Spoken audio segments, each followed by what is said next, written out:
Good evening, I'm Giuseppe Basile. I'm the analyst and trader you can find at the website www.fipstalker.com. I also post regularly on Twitter using the @fipstalker nickname. Good evening, today is Thursday, February the 20th, 2014, and it's 15 to 11 p.m. time in Toronto. In this brief video, I'm going to review for you two markets, the Euro-Dollar Forex and the S&P500 E-mini future. So let's start from the Euro-Dollar, and as you can see here, I changed the format a little bit of my charts. You have top right the Euro-Dollar daily price. Under it there is the 15 minutes, and on the left, top left chart is the weekly chart, and below it there is the 240 minutes. Those who follow me know that these are the time frames I follow, and it's possible to take very good trades only using these four time frames. Of course, it's important to always to trade in the direction of the trend. Lately, on the euro dollar, we saw the participation on the upside, and this happened starting with long started waiting at this 135.80 area, and as we can see here from the daily chart, we got participation. We got participation right in this area, and price continue higher into that 137.30 level, first level of target here. Price did not continue into the second target, 138.09, which I indicated a few days ago now, and is retracing down into the next level of this sequence, and the next level is traced from these lows to highs here. And we have support coming at 136.70. That's where we need to witness renewed support here to see price of the euro continuing higher. However, I do not believe, I do not anticipate actually that the euro will continue higher. I think there is a good possibility that we break this 136.43. So if you want to go long, if you believe in longs, you should get involved long at 136.70 with a stop below 136.42. I will not do that, and I believe that we're going to break this 136.42 on the downside. And if that happens, then the next level that we will need to watch is the 136.24. So let's see what happens here. I want to show you on the 15 minutes chart what happened in the last few days. So you will remember that I've been following a measure move long on this chart, and that measure move came from lows that we had on the 13th to lows. So from these lows here to highs, and we saw participation clearly at these levels here.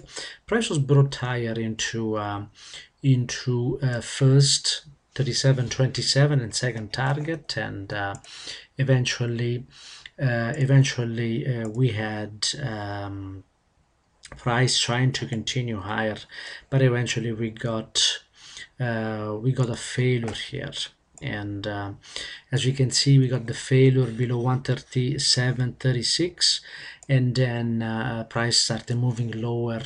And if we go back into that 136, so into that daily chart is the 136.70 level.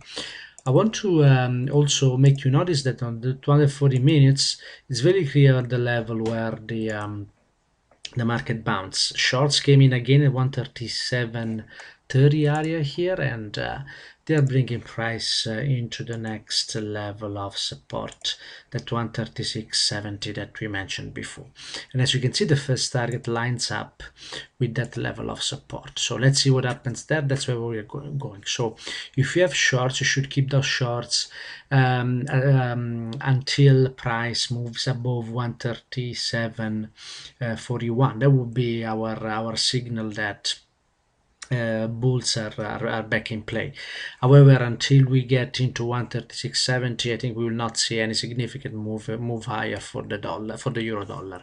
Moving to the S&P 500, you will remember that on the weekly chart, which is the chart here that is on the top left side here, we saw this violation. The violation of the 1735 on the downside was a very important signal, and I mentioned that we could see the market moving higher again to previous highs, and then eventually roll down into retesting this low. So there is a possibility that the market is just retesting previous highs and will eventually turn down and start moving lower. And the reason for this is that this next weekly measure move failed. On the daily, we can see very clearly this move higher, and at some point this move higher failed, and we could still make the case though that price found support at previous let's see what happens if we use previous lows here.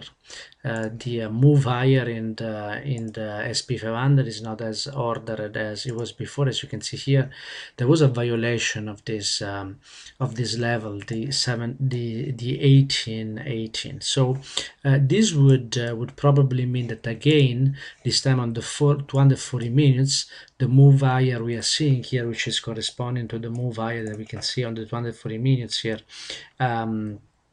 it's not it's more of a reaction. It's more of a reactionary trade done by non-professional traders that rather than a move higher from program trading. The reason for this is that, as we can see, when we trace a measure move, we see that here that this measure move fails very early, and we could make the case that the market is actually traded this 1824 and also brought price into first and second target, and the next level to watch would be this extension here. So apparently the market so far held this 1834.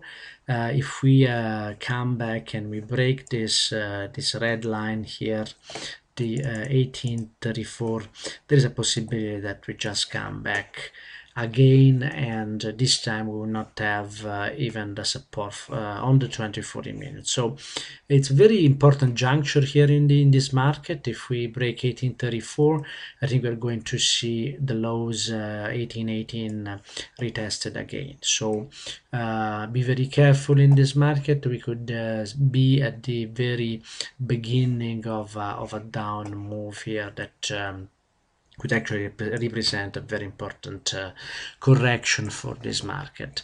I hope this video is useful. I hope I wish you a very good evening and a trading day tomorrow. Thank you very much for your attention, and have a great evening. Bye bye now.